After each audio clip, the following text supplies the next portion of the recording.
ukuntu wambara ntago mbikunda. Ese mbere yo kugira uvuge ngo ukuntu wambara ntago mbikunda, kandi weho umutegeye ku kintu kimwe muraza guhura bibe pafu sibyo? Wowe wakina ntago wagira ute gutumbwira ngo ntago nakina kandi igihe bindimo nshaka gukina, kandi wenda hari naho bizangiza, ariko ukaza ngo bivemo ntago ari ibintu byawe, ntago uri myiza, atari yawe ntago icuruza, nongeye mbirimo kuko mbikunda. Mani mujye mugabanya amagambo. Wenda ngewe nasubiriza abahungu, hari igihe abavuga ati aba bantu bakinana muri filime kuko babona ibibera muri filime wenda bakagira ngo ni ibintu by'ukuri, akaba yavuga ati hari igihe akina filime z'urukundo, uriya muntu bari kumwe mu buriri, buriya hari igihe ibintu byahinduka bikagira. Ngiye yuko impamvu badakunda abakobwa bakina amafilime ari kiriya kintu baba batinya, bayumva ko umukobwa bakundana yakina nka filime ari umukozi wo mu rugo yoza amasahani gusa, ariko byagera ku by'urukundo cyangwa ku by'umugabo n'umugore ntago babikunda. Ibyo bintu nanjye uvuzeho njye nakundaga n'umuhungu, nawe akambwira ngo biriya bintu ngo mubona ari byo ngo ntago abishaka ko nabikina. Arega ntago biriya bintu tuba turi gukora, tuba turi abantu benshi ahantu tuba turi gukinira, kandi abari n'abafotogarafe ntago byakunda ko ibyo bintu abatekereza byahabera. Ugiye kunanuka cyangwa ubyiwe ngo ushake nyaje, nta nubwo ayo mafaranga baraguhereza yo kujya gukoresha ibyo yifuza, akashaka ko ujya wihindura nta kintu akumariye. nanjye hari wambwiye ngo nagashaka ko byuha disi njyaho ndananuka. Cyane bibaho natwe noneho abantu bananutse twaragowe n'ukuri, kandi ari mwebwe ahubwo bikundira, ahubwo mwebwe mwarasubije. Hari igihe uhura n'umuntu akakubwira ushanga urananutse cyane, nyine ngo njya mbona ngo ntatubere, ngo niba uri umuhungu niba uri umukobwa bikagucana mukayuga uranunze ushanga ufite taye nziza, muba mugira ngo tuzakora iki noneho. Ariko ngewe nabonye abantu icyo kibazo wenda cy'amabere cyo ngewe nanabagira n'inama. Hari abantu bajya bafata n'ibibuto bya avoka agashyira muri sutiye, kuko ntabwo umuntu mwamukimenyana ngo agukabakabe kugira amenye ko atari amabere. Bwira ibyo mukora, ndabizi ko harimo abakinnyi ba filime, harimo buri muntu wese ajya atubwira icyo akora. Reka dutangirire ku wa mbere atubwire n'icyo akora, atwibwire. Amazina nababwiye ni Cecile, nkaba ndi umukinnyi wa movie, nkaba ndi no mu modo. Njye ndi umukinnyi wa filime, ndi umu TikTok. Yego. Murakoze. Nanjye ndi umukinnyi wa filime nkaba n'umufashion model. Murakoze. Mwiriwe neza, nitwa Umukundwa Jolie, nanjye ndi umukinnyi wa filime. Murakoze. Murakoze cyane. Murababona rero bamaze kubibwira aho mu kanya twari twakoze icyegeranyo mw'abo bakobwa dushaka gutoranyamo umukobwa ufite uburanga kurusha abandi cyangwa umukobwa mwiza kurusha abandi. Barahari mwese, bari imbere yanyu. Turabasaba mwese muri comment, buri wese yemerewe gutora, ariko ntago biza kurangira tutababwiye ushobora kuba yegukanye iki gikombe cya Miss. Iyi ni Miss, turayita Miss Narada Big Talent, aho haza kuvamo byanga byakunda uwuza kwegukana iki gikombe. Reka dutangire rero. Muri bo hari uwateguye icyo kiganiro ku bahungu, atunyuriremo muri make n'uburyo yatekereje gutegura iki kiganiro. Murakoze. N'ibisanzwe nababwiye ko ndi Gabi kuri TikTok, n'uwase Gabi hose nyine ku ma social media ni Gabi. Noneho sasa kintu nashaka kubabwira, ikintu kijyanye abahungu b'iyi minsi b'iki gihe. Noneho mwe muraza abahungu mukadusebya, abakobwa mudukundira amafaranga, mudukundira iki. No, sasa nanjye nibagarutseho. Hari igihe uba ukundana n'umuhungu muri kudetinga nyine bitari ibya cyane nyine, noneho umuhungu amwaba nk'umugiye nko gusohokana ahantu, cyangwa se akubona ibyo ukora, cyangwa inshuti we akamubwira ati nakubonye namubonye aha.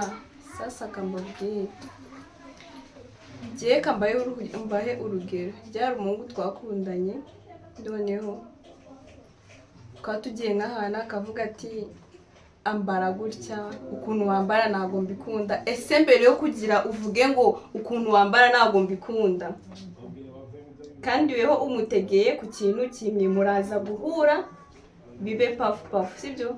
Kandi nta giceri cy'icumi uri bumuhe nta n'iki, ariko ngambara gutya ngo ugira gutya bo kubundi vipi zanyu. Wenda ngiye kamagarikire hano na bagenzi baje bambwira uko babyumva, namwe muraza kutubwira. Yego, urakoze cyane bahungu, mwabyiyumviye. Izo ngeso zanyu sinzi nimba ari nziza, ariko ubwo namwe muzagira icyo mubivugaho muri comment. Reka twakire uyu w'iruhande rwe nawe atubwire uko abyumva. Hari igihe uyu nguyu yaba babeshyeye, ubwo nawe aragira icyo abitubwiraho. Nanjye ku cyo mugenzi wanjye avuze ngo umuhungu ngo ushobora gukundana nawe akakubwira ngo ntabwo nkunda imyambaro iyi, ntabwo nkunda mbese ibintu wambara, icyo kintu njye ntekereza ko ushobora kuba harimo n'ubujiji. Kubera iki? Mubaze ngo kubera iki? Uba waragiye gukundana nawe utazi ko yambara ibyo bintu, ntabwo baramubanje kumuneka ngo urebe imyitwarire, urebe n'ibyo akunda n'uko ameze mbere y'uko ujya kumuvugisha.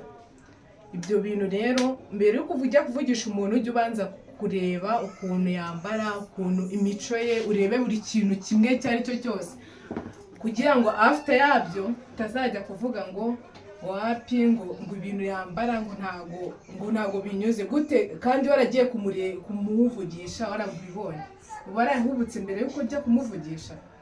Ese undi kubera iki wabuza umuntu ikintu akunda?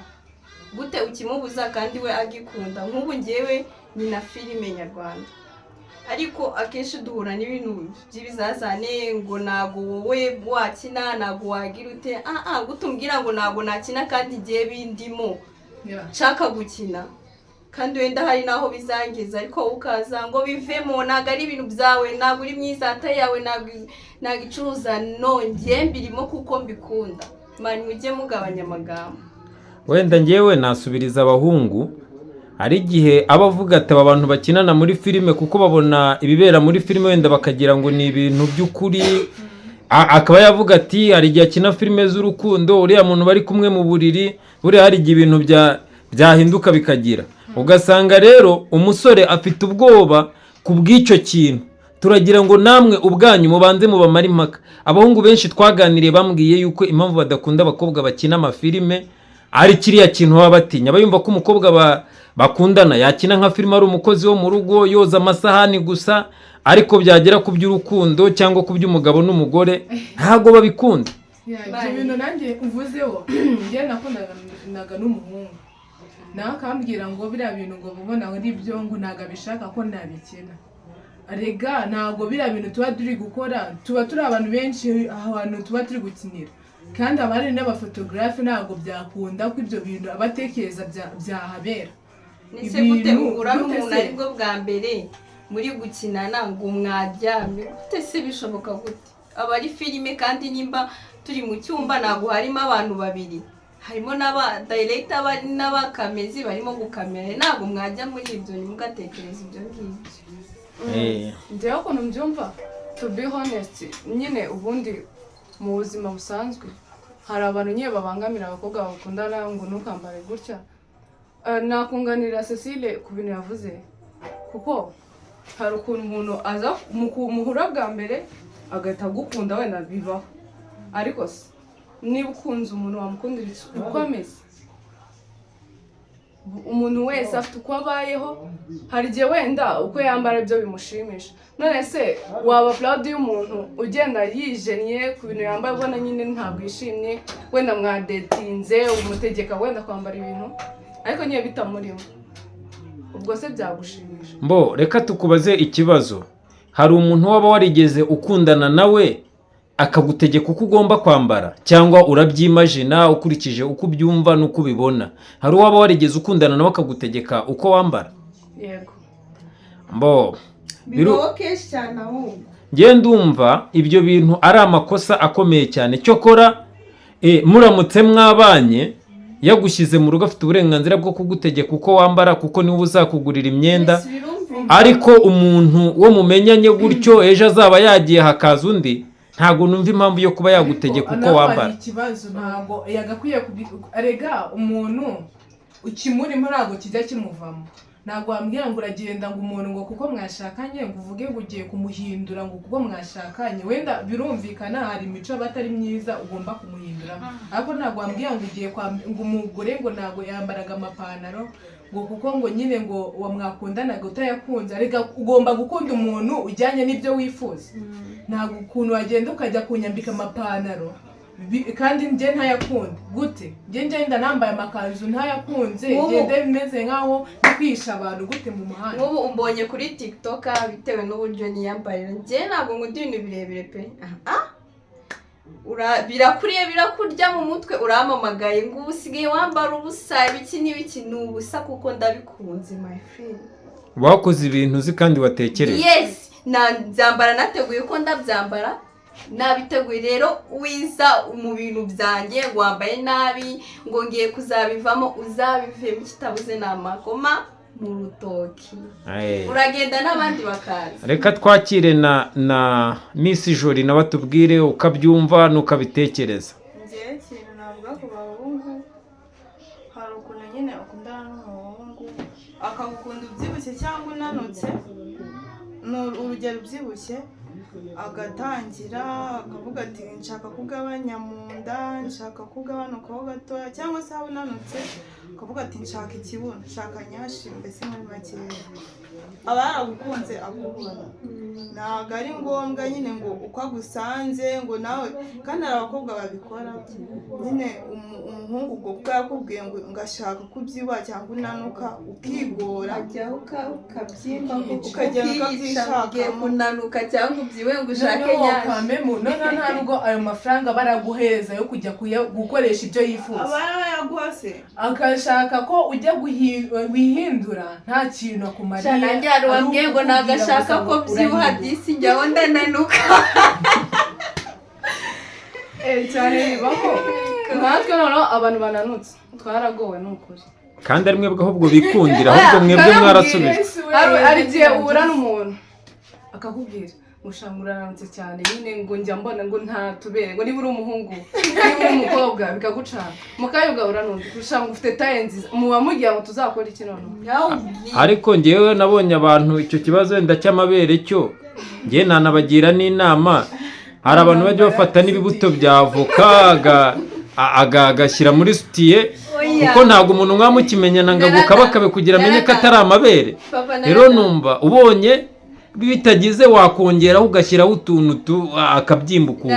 Niba wakunze umuntu mukunda we proud yawe y'ibyo afite byose, wijya kuvuga ngo nkeneye iki, niba ukimukeneyeho jya kugishaka ku bandi kuko ntabwo ari we winemushaho pressure umuteranuza. Reka dusoze wenda.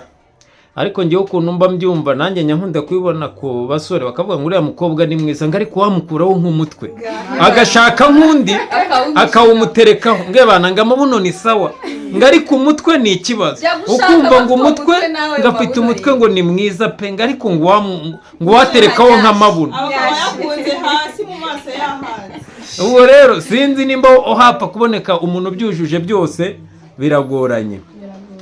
Noneho ikindi kintu njye navuga ku bahungu, nubwo babwira ngo abakobwa ngo bakunda amafaranga, ntabwo ariko abakobwa bose dukunda amafaranga. Yego dukunda umuntu usa neza nawe wabera proud, ariko ntabwo ari ngombwa ngo ugiye gushaka umuntu ukunda umukobwa izo nkunda se z'amafaranga wasangiza ngo tumukuriye amafaranga. No, ntabwo ariko abantu bose bakunda amafaranga. uyu wenda biza akunda amafaranga aratatwibwira. Amafaranga ni byiza. Utayafite wamwemera? Namwemera. Ubizi yuko umushobora gutega ngo ku cyumweru uzaba wabonye 7 igashira atarabona 100, wamwemera? Namwemera njyewe. To be honest, ntabwo amafaranga arashaka cyane. Ahubwo wenda ahita nkurangira umugabo wowe ufite gahunda. Jolie rata nawe tubwire, wowe udafite amafaranga utagusukisha, dore nk'igisuko cyawe uhagaze, umusore utashobora kugura amavuta, uwo musore koko hari icyo mwavugana? Nanjye ntabwo nkunda abahungu bafite amafaranga menshi bariyemera. Ukunda abafite make? Makeya. Ubu none se utayafite nayo make wamwemera? Afite mukunda na urukundo ntacyo bitwaye pe. Erega aba ari To be urukundo honest, ibintu by'amafaranga ni iby'abasileyi batagira urukundo. oya nyine umuntu akenshi wenda amafaranga azana n'ibyo gukora nibyo, kandi tuba dukeneye amafaranga nibyo. Dukunda gusa neza, tukunda abahungu basa neza, ariko nanone ntabwo wambwira ngo urajya kunzanira umuhungu mubi ngo kuko afite amafaranga ngo njye mukunde. Oya, ese ubundi tukiri cyangwa aho ngo kuko ngaho atankunda ngo kubera ari amafaranga. Njyewe nkunda umuhungu usa neza, ariko nyine ufite n'urukundo. Ntabwo dukurikira amafaranga, ntabwo ariko uwo nguwo usa neza nyine aba afite amafaranga, nta muhungu wasa neza nta mafaranga. hari abantu biyitaho ariko badafite ibya mirenge. Cyane. Hari n'umuntu uba utiyitaho afite ibintu bya mirenge, ariko ukabona mbese ntabwo Asa bisa neza. nkabyo, ntabwo bisa nkabo. kandi nta mafaranga bitwangara afite. Murakoze rero. Duke twafite Akamenya kutumaraginga yiyitaho. Rero muri mwese tugiye gutoramo Miss uko muri bane. Tugomba gutoramo mu Miss kandi agomba kubonekamo tukamupresenta. Murabyanze? Tuzabikora ubutaha. Mwese muri ba Miss. Nta kibazo, dufite Miss waba Miss ba filime, aba Miss baba fashion, n'aba Miss baba modo. Aba bose ni aba Miss, ni abakobwa batoranyijwe muri Gisenyi. Nibo bakobwa beza dufite muri Gisenyi. Namwe mwabiboneye, baraseka pe. Murakoze cyane kuri Narada Big Talent. Nakagaruka naho ubutaha. Ciao ciao.